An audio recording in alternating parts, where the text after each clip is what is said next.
front of me, I've got two IK Multimedia UNO Synth Pros, and the reason I've got two is because there are two versions of it. The first version I've got here is the small desktop version, and that's identical to what we get in the top version here. The top version here has got a 3-octave, really nice full-size keyboard. It's got sort of really nice brushed aluminium case. It's a lot heavier. It's a much more substantial package. The desktop version though is really light and nimble, and I took that away with me on holiday and wrote some bits and bobs while I was sort of sitting there with my headphones on, so really useful as well. But the reason you're seeing it's got a paid promotion or whatever symbol somewhere above my head is because IK Multimedia did send me one for my ClubbingTV show. If you've not seen it, it's worth a look. There's a ClubbingTV official YouTube channel From the Studio playlist, and I've got 40 or 50 videos up there. They're released every week or so. I do 3 shows at a weekend, and they go to about 50 countries worldwide. They're shorter than what I do here. They're only about 15 minutes long. They're not as in-depth, but they're quite fun, and if you're interested in your synths and bits and bobs, well worth a look. But they sent me one for that, and I liked it so much after playing with it, taking it to the beach, having a little jam around with it, that when I got back here, playing with it, but fancied one with keys, and this came up on offer, so I've bought myself the big one. So make of that what you will, and what you should make of it is that I love the sound of it so much, I just preferred the form factor with the large keys. And the reason I like the sound so much is, as you heard in the intro track there, is that it's just got a really nice rich tone, and I thought that's what I'll base this video on. Rather than going through every single function of it, I'll just play you some of the nice tones from these 3 VCOs that it's got on board. So I'll just play that intro track again, and then just have a listen to sort of how it sort of rasps and sort of quacks, and all nice little things come out with a nice little bit of resonance on the 4-pole filter on this.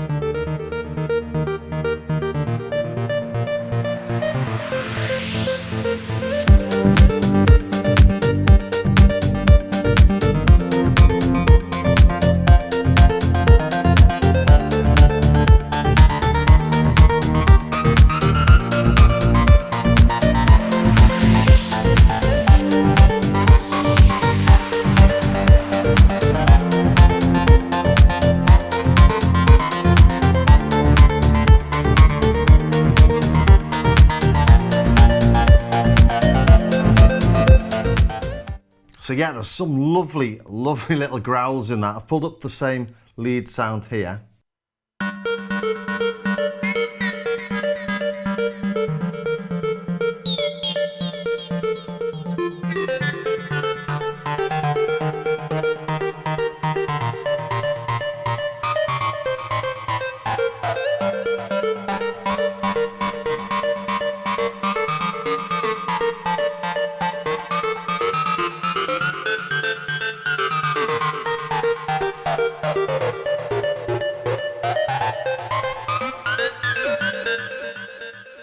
And there's so many little grungy bits in that. That's absolutely fabulous.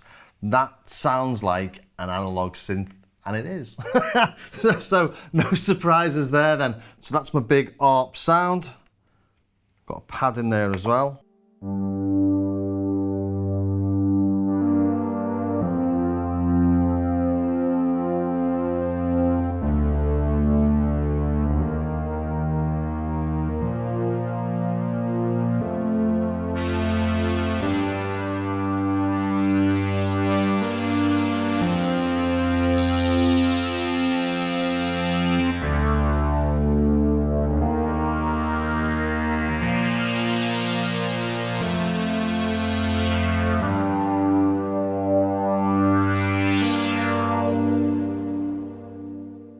Because of course it's paraphonic, so each oscillator can play a different note or receive a different note via MIDI. And I've done another track I'll play you in a minute where I've used that to really good effect with some stabs by using a different oscillator wave on each of the oscillators. And as you play it, well actually I'll play the sound now.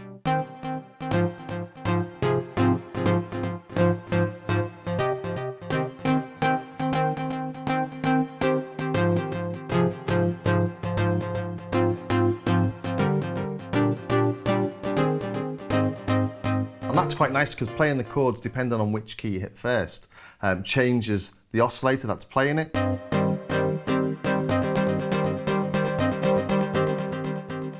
So if you don't quantize what you've done, you get some really nice variations.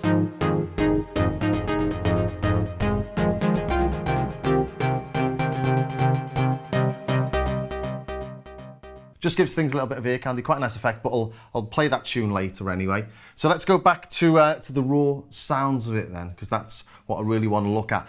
So this has got 3 VCOs, just like a Mini Moog. It's got a 24 dB low pass filter, just like a Mini Moog. It's got other stuff on here as well. It's got another filter in particular, but it's also got FM, like the Mini Moog. It's got two envelopes. It's got a filter envelope and an amplitude envelope, like the Mini Moog. It's got loads more bits and bobs, but it's also got ring mod, like the Odyssey. And as I've been playing around with it, I thought this is really super flexible because I'm getting Mini Moog style tones and Odyssey style tones all from this, and it's all VCOs, and the VCOs do sound really rich. A couple of years ago when this came out, this is the original UNO synth, I did a version of the Stranger Things theme tune using nothing but this, and if you've seen Survive's studio, must have hundreds of thousands of pounds worth of vintage synths, and this sounded pretty much just as good. I say pretty much, you know, I doubt anyone could really tell unless they did an A/B with it. So these things do sound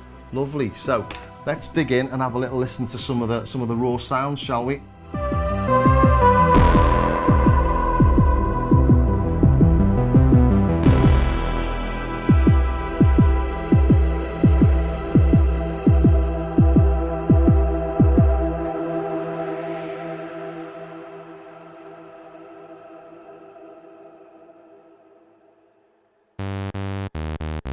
So that's the initial patch. It's a single sawtooth on oscillator 1, as far as I can tell. I've got 2 filters.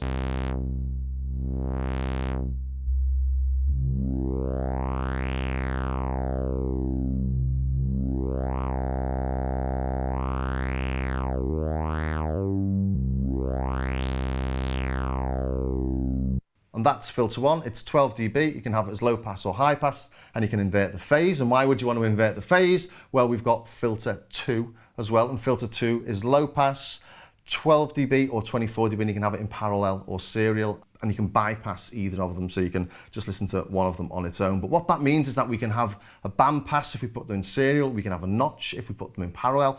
So let's have a listen, just a little play with it, shall we? I think it sounds really old school.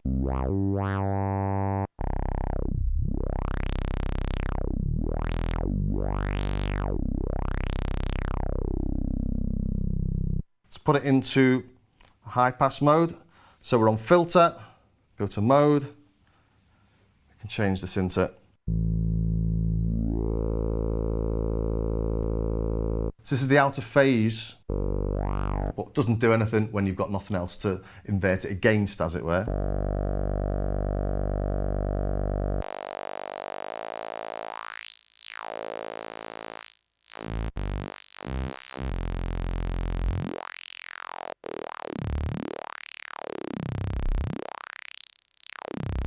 It's just really nice, isn't it? It's got a nice little sort of squelch to it. I'll put that into bypass mode now. So now we're just going to listen to filter 2. So press filter again, and now these 2 knobs are playing with filter 2. And we can hear straight away, it's a lot more resonance. Put it into 2-pole mode first.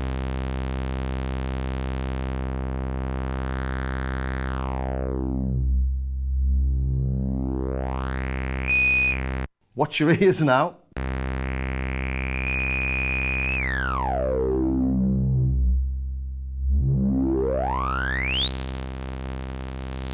Oh, crackly that, isn't it? In a good way.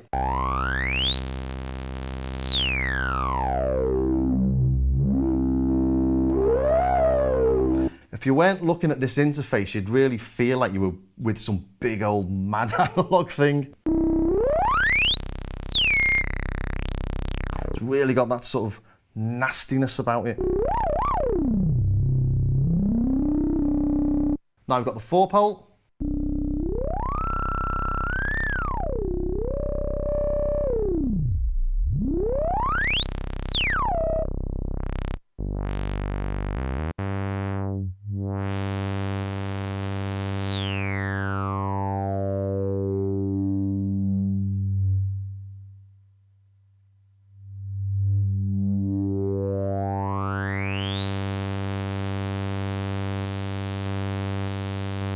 just swapping it there between the 2-pole and the 4-pole mode so you can hear the difference. Let's turn the resonance down as well.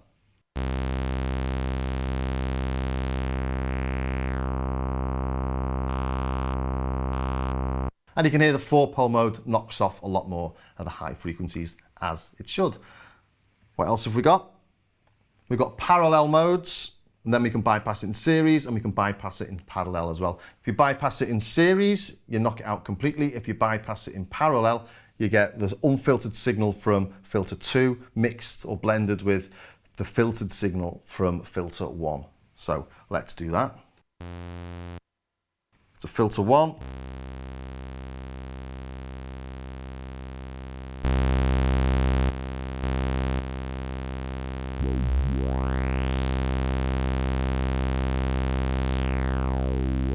So we can hear there, I've got filter 1 in high pass mode, but we're still hearing the full signal coming through filter 2. Go back into filter 2, put that into bypass in series.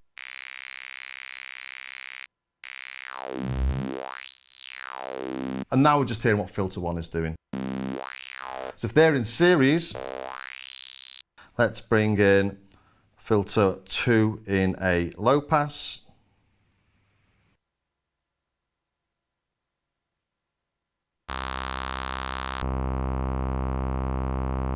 In series,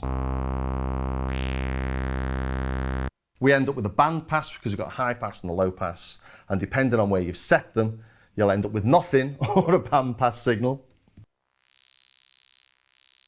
So there we've got them crossing over, so we're hardly hearing anything. Go to filter 1. And now that's definitely a band pass. And then we can link filter 1 and filter 2. There's a really quick way of doing this using filter and 11. The cutoff we'll link.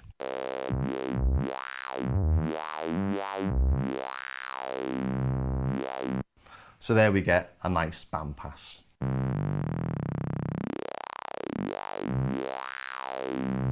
And I made a few little presets on this just to show a few examples. So I'm not sitting here for ages getting all the resonance and the cutoff frequencies right. So what have we got here? We've got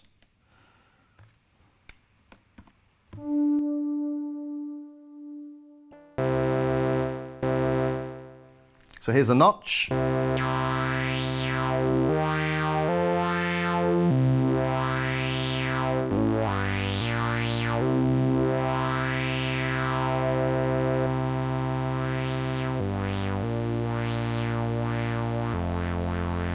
We can link the cutoffs and the resonances. Let's do that. Filter 11, cutoff and resonance. In fact, let's turn the resonance down separately, shall we?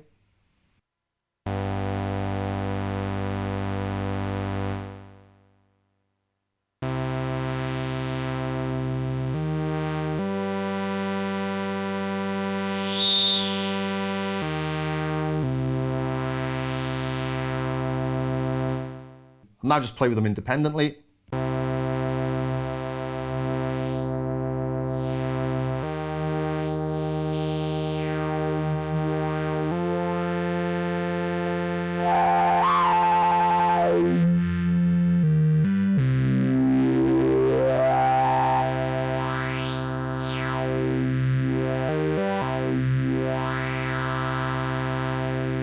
So I'm just trying to show really all the sort of different things you can do with those two filters. They just sound so nice and old school. The only thing I'd say is that when you go from one to the other, you need to remember what you did with one when you move to the other. And it would be nice to see this visually. And there is an app in the works, and it should be out in August 2021, apparently.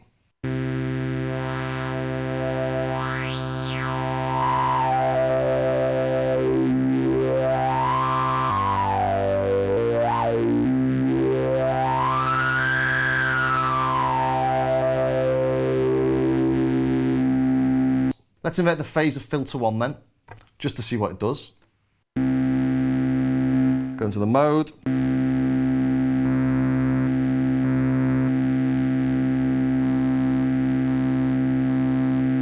Just get a different tone.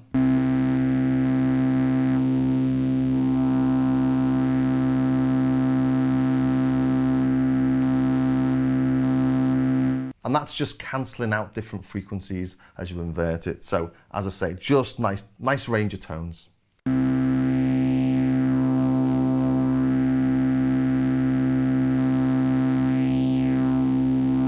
It's a little bit buzzier when it's inverted there.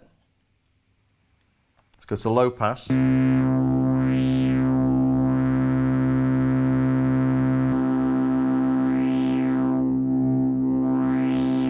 That's uninverted. And that's inverted.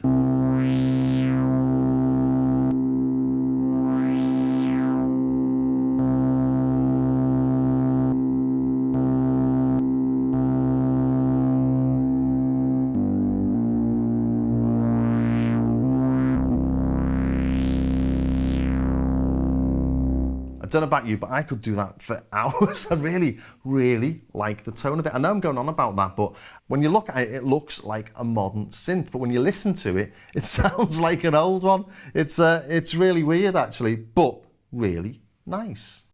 Let's try some other little basic tones I've made. Here's pulse width modulation. That's just a single oscillator. And what I noticed when doing this, we go to matrix and we set it up. We've got LFO1. Modulating oscillator 1's wave, but the amount is tiny. If we go into the amount without touching the knob, we can do that by pressing preset. We go into the matrix, modulation 1, source, destination, amount. You can see what the amount is there. It's only 2. The modulation range on this is nuts. So if we turn that up,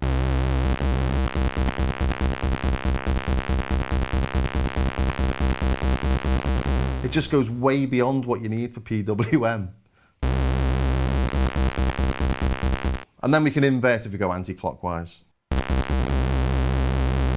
But preset is where you go in to do any of your little tweaks. But you don't use it very often. The only time you really use it is when you're playing with the effects, because you've only got basic control of the amount of effect to go in and change the times, the reverb lengths and the reverb filter and stuff like that. All requires you to go into this little menu system. And here I've made PWM with a sub. Just using oscillator 2 as a sub.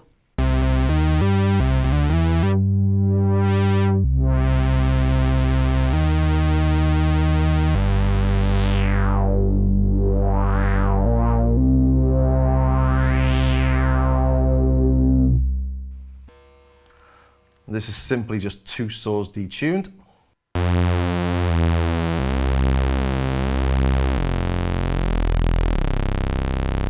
Let's add another oscillator.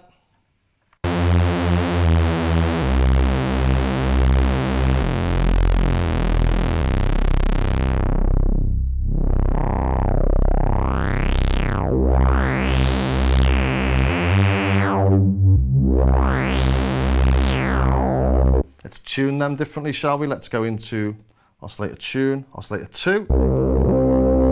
We can go up 24 semitones or down 24 semitones.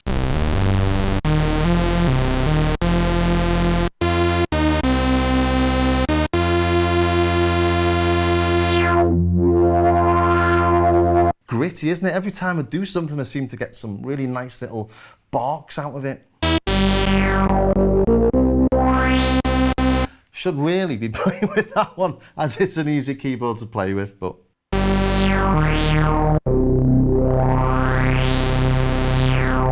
and to detune them, if we're in central position, we start to detune by cents, and then we go into semitones. So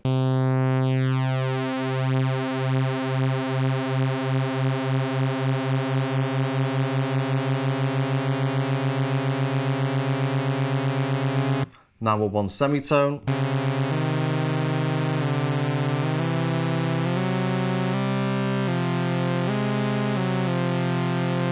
Now we're 5 semitones.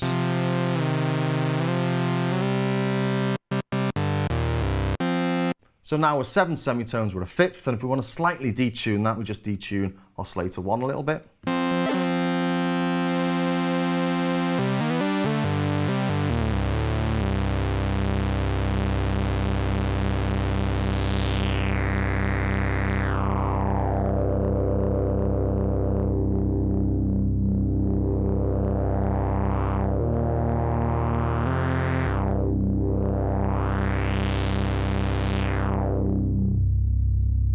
Bring in oscillator 3 back in, and then add in a little bit of resonance and a little bit of amp envelope.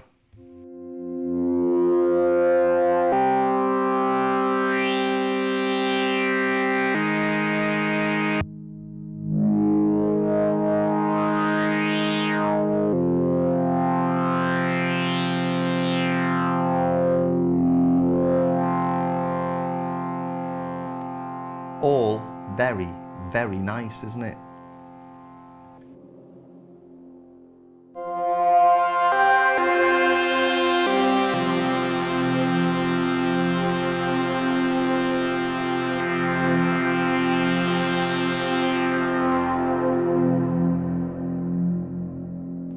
That's the same with just a little bit of reverb. And here's a bit of ring mod.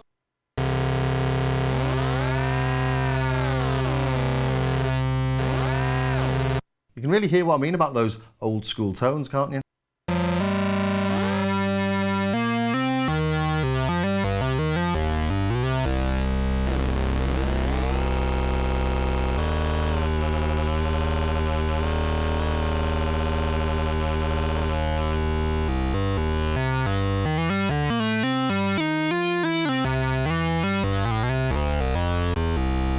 So it's the sum and difference of oscillators 1 and 2. It brings it in on oscillator 2. So you can adjust the level by adjusting the level of 2. And if you want to do like an Odyssey style tone, you've always got oscillator 3 to bring in what you had on oscillator 2 anyway. So you've got 2 independent levels for oscillators and 1 independent level for the ring mod.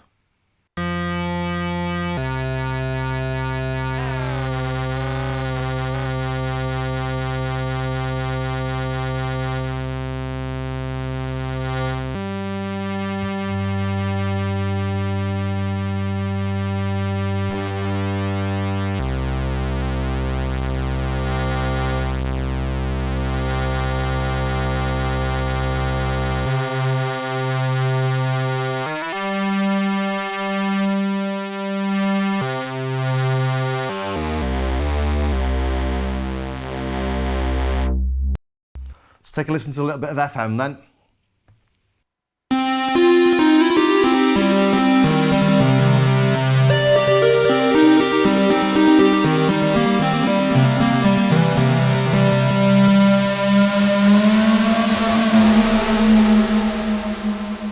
And I'm modulating the FM amount with the mod wheel.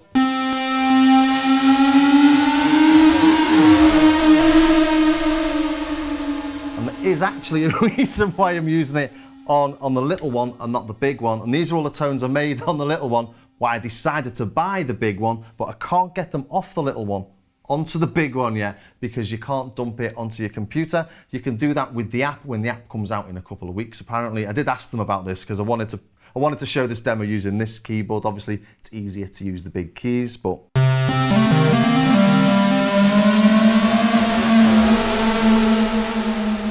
there is method to this sort of madness. So just a few more simple tones.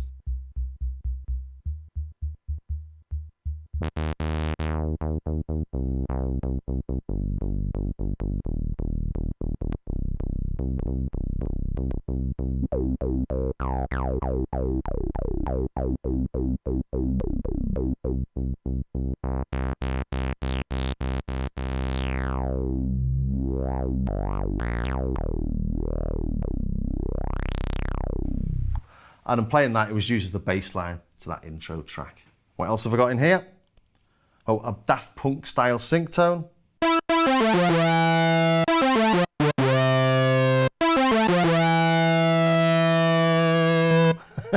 Well, we should program that on the big one actually.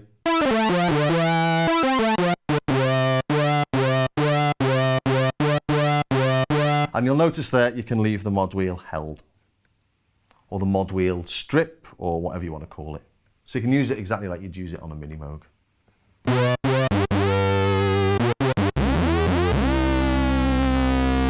And this one we're in sync, but we're using the modulation wheel to change the pitch of oscillator 2.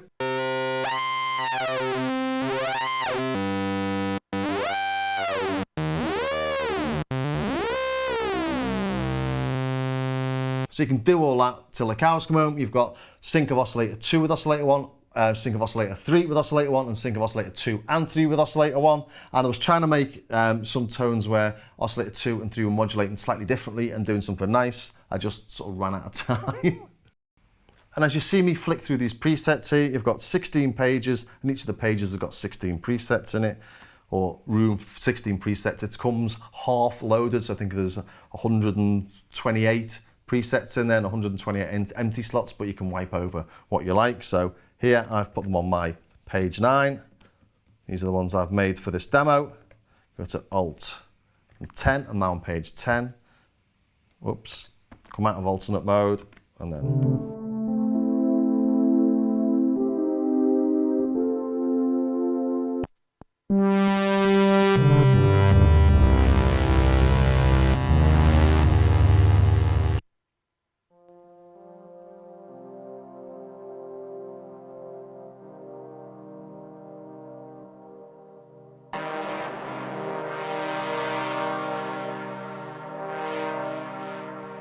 and that's a little pad I made for the demo track that I'll play at the end, well worth sticking around for as well. That's just these two and a drum loop.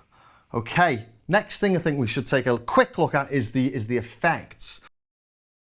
IK Multimedia are known for their effects. They've made VST plugins. They've got this absolutely brilliant thing out at the minute. It's called Mixbox, and you've got all these different amps, channel strips, delays, distortions, dynamics.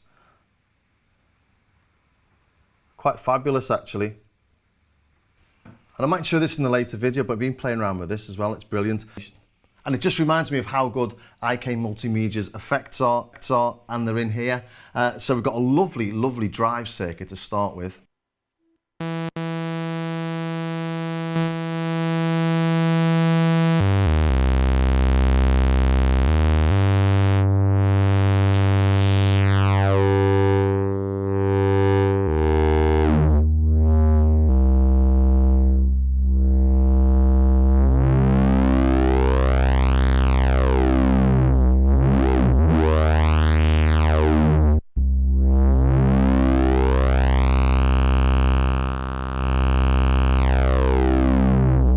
And unlike all the others, this is actually an analog drive. We've got modulation effects in there.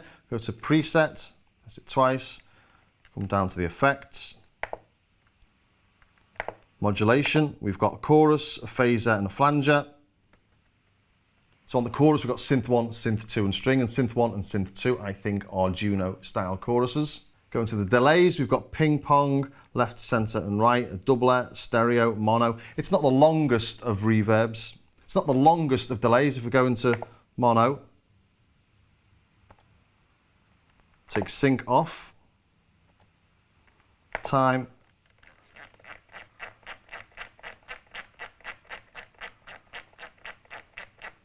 we're getting 1400 milliseconds. So actually it's longer than I thought. Maybe in stereo it's a bit less. And that's more than enough in most cases anyway, but it's not a huge long delay. Whereas the reverb, we go back into this, 30-second reverb time. Let's turn it up.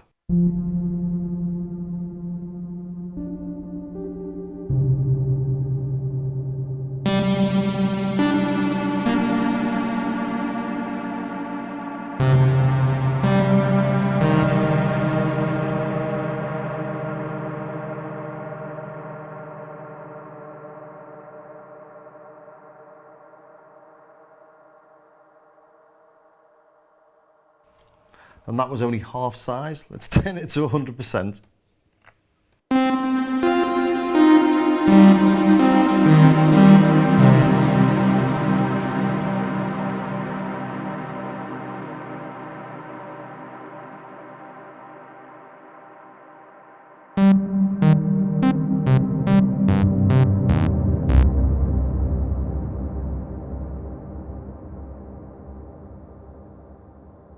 And we've got different times for the low and the high frequencies as well. So you've got plenty of scope to sculpt those reverbs. It's really pretty cool. And lots of the basic presets in this do have a lot of reverb on them. And I really don't like that. And I started playing with it, and the first thing I do is take all the reverb off and start from scratch. But as I'm starting to create tones, as you heard before, I started to add some reverb and things because it really does make a huge difference. The modulation and then the reverb on a pad's lovely. Tell you what, let's try and make a really basic, simple pad from scratch. So let's go to presets, let's go to an empty slot. Should we use the big one for this actually? That's a single sawtooth. Let's go to the oscillator mix, turn up 2 and 3. Change the wave on them to a sawtooth. Detune them.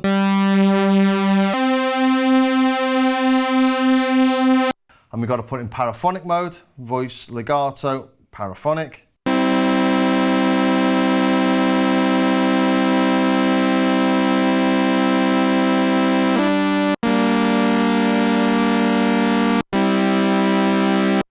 Simple enough, let's add some release and attack. So amp envelope.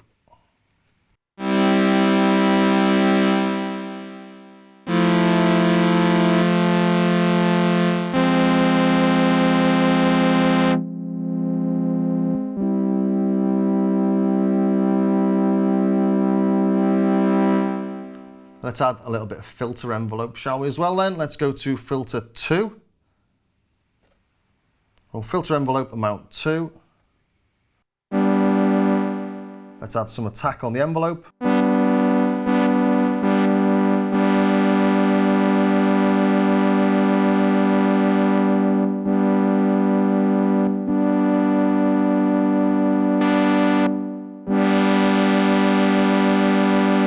As I said earlier, the envelope amounts are crazy on this. You only need a little bit.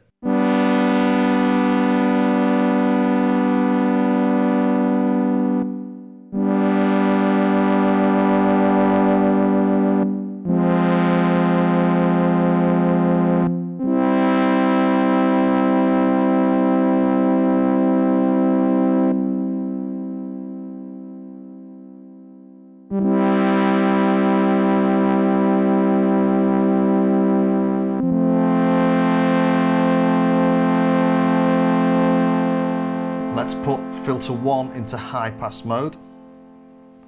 So we can do this using these buttons here. Let's press filter 1 on high pass.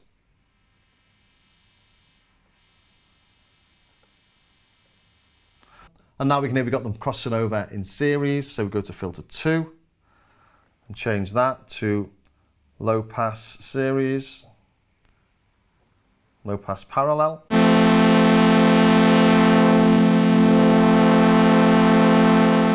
Something's sounding a bit out of tune, isn't it? Let's go back into the oscillators and just check the tuning of them. There we go. Put them all about.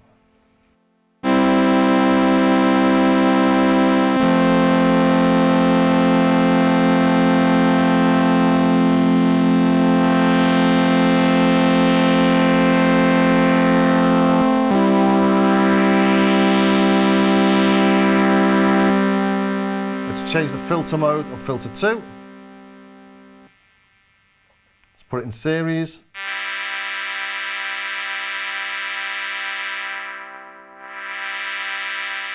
Let's bring the high pass down a bit.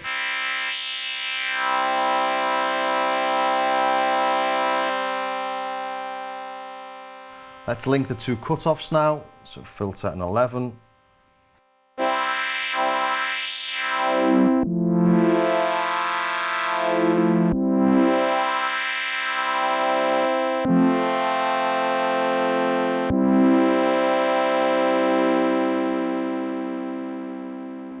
A little bit more filter envelope.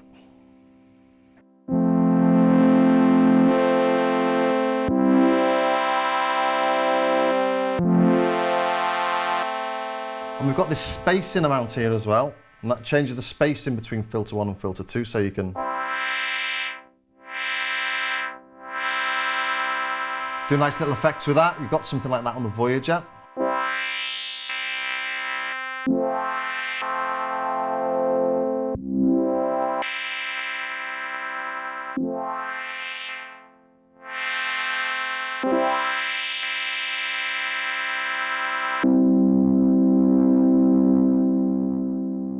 So you get the idea. It's really quite simple actually to use this matrix once you've got your head around it. The only thing I'd say is that every now and then when you're in the wrong sort of mode, you're on the wrong button, you're on the wrong line, and you twist the knob and you're not quite sure what you've just twisted, and you completely change your sound. It's a bit annoying, but as soon as you start playing with it a bit more, you sort of get to grips with it really quickly. Things like the modulation matrix, for example, we've got all the modulation slots, 1 to 16, and when you first start using it, you start looking for the sources, but I know straight away now, oscillator 1, tune is down here on the left, there we go. I know on the destinations, for example, LFO1's around where that is. Let's put it back to there.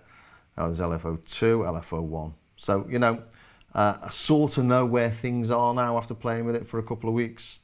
But when you first get it, you know, you are looking at it thinking, where on earth is the LFO amount? But, you know. All that will be sorted when the app comes out, if you want to use the app for it.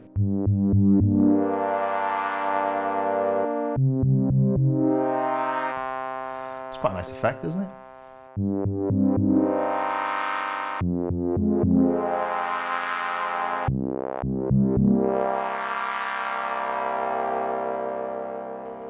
So let's add some modulation. Let's go to the effects. Modulation, not drive.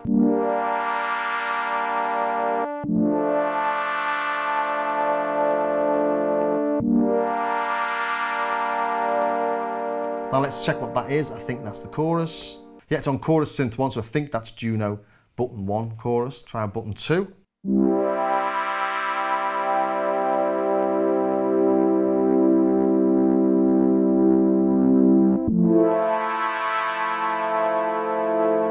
Little bit of delay.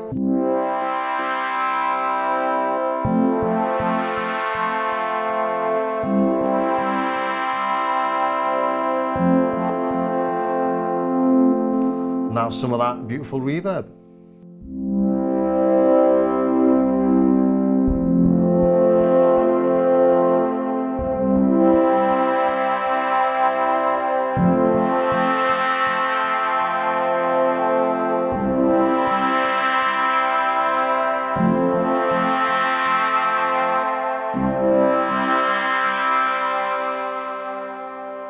So yeah, a really very nice sounding synth. I'll just save that because I quite like it. So store, let's change the name to F, whatever, store. At least then I've got something in there now. You don't want to watch me sitting there doing that. Yeah, it's done.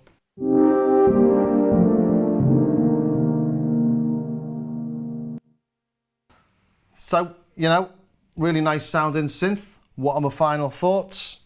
The very fact that I was sent one of these to demo and have now bought a more expensive version might tell you a little bit about how much I like the sound of those things. I wish the original UNO had came in something like this, because it does feel a bit flimsy, and you know, everyone looks at them and they say, oh, they look a bit flimsy, look like a sort of bit of a toy.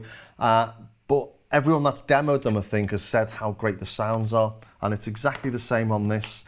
It looks like a modern synth. It sounds like something ancient. You know, obviously it's got the effects, it's got all the modulation routines, it's got patch memory, there's going to be an app for it, it's got USB. Makes it a really modern synth, but with a really vintage tone.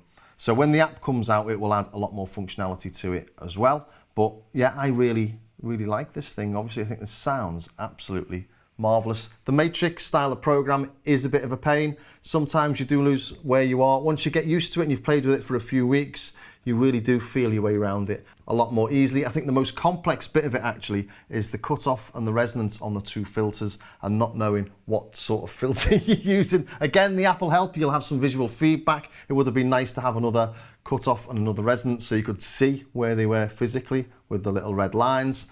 But, you know, costs and the rest, I'm assuming that would have added a fair bit to the cost. So, yeah, hope you enjoyed that. Stick around and listen to my second demo. It's very nice. As I said earlier, I think it's just the two synths. This one is playing that sort of plucky part, and this one is playing the pads with a drum loop thrown over the top. That's it, just two MIDI parts. So I will see you next time.